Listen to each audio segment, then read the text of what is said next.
नमस्कार दोस्तों, जय भारत और जय Hind. It gives me great pleasure to introduce you to another talented Indian boxer, Yashpal Verma. He hails from Bhiwani in Haryana and plays in the 67 to 71 light middleweight category. And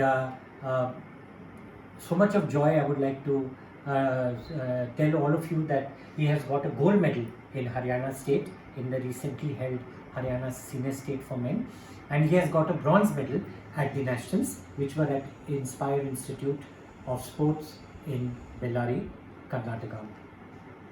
Yashpal Verma is a promising talent, and he has been selected in the national camp. I am sure that you will be hearing much more from this great pugilist in future. तो यशपाल, बहुत बहुत बधाई हो आपको, heartiest congratulations. आपने इतना बढ़िया किया और ये बड़े भाई की तरफ से प्रोत्साहन पुरस्कार आपके लिए। All the very best, congratulations. और हम इनका इंटरव्यू जो है अभी पार्ट 1 और पार्ट 2 पार्ट्स में करेंगे। इस वीडियो पार्ट 1 में हम इनकी जर्नी के बारे में बात करेंगे एज अ बॉक्सर, और उसके बाद पार्ट 2 में थोड़ा इनकी बाउट के बारे में बात करेंगे, इनसे कुछ जानकारी हासिल करेंगे।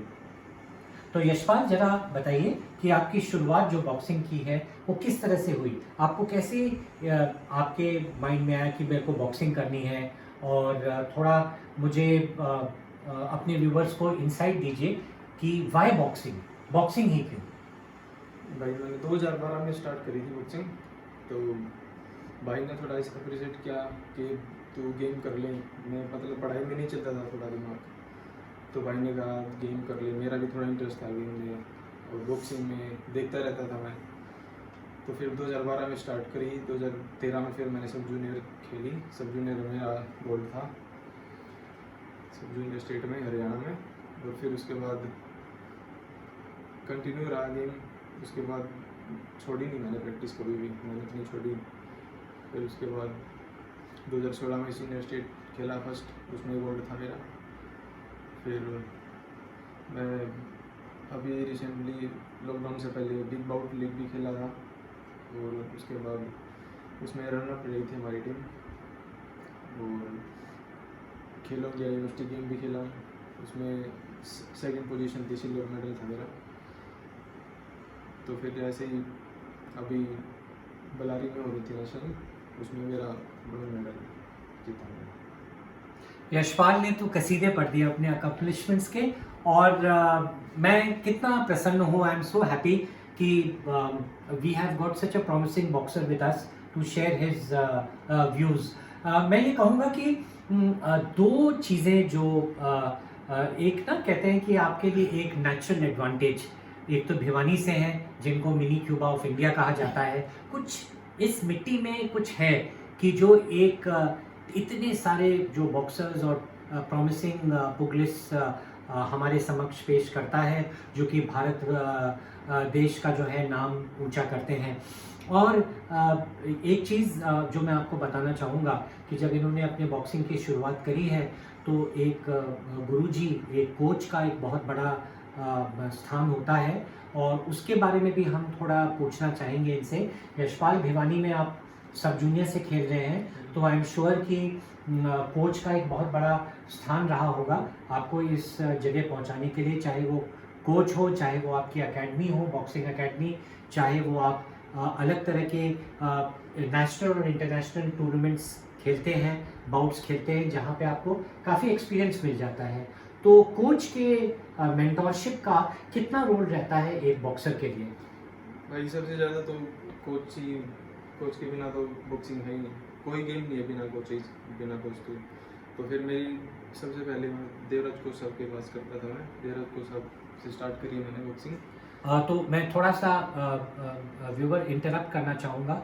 ये मेरा एक पर्सनल ओपिनियन ये है कि हमारे जो बेस्ट जो बॉक्सिंग कोचेस रहे हैं, मैं not just Haryana but in India, मैं देवराज कोच साहब को मानता हूँ। He is one of the best, he will always be one of the best. मैं बहुत रिस्पेक्ट करता हूँ उनकी, और जो जिनका इन्होंने नाम लिया, जिनके साथ इन्होंने बॉक्सिंग करी है, उनसे सभी बॉक्सरों को बहुत कुछ सीखने को मिला है।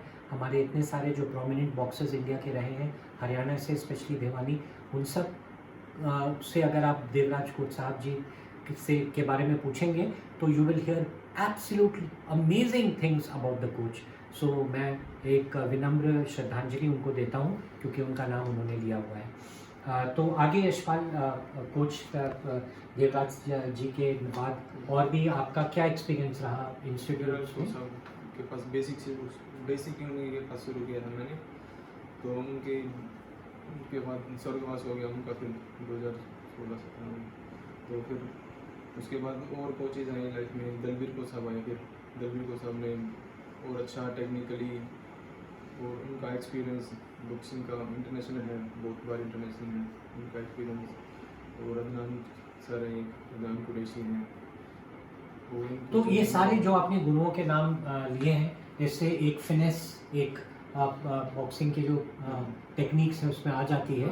और जहाँ तक आपने कहा कि आप खेलो इंडिया में भी खेले, ही मेंशन बिग बाउट, जो कि एक एमेच्योर बॉक्सिंग में जो एक प्राइवेट इनिशिएटिव है BFI का, वो भी इन्होंने खेला है। तो एक्सपीरियंस इनका बतेरा है, आगे भी होगा। और ऑर्थोडॉक्स खेलते हैं आप, राइट हैंडेड।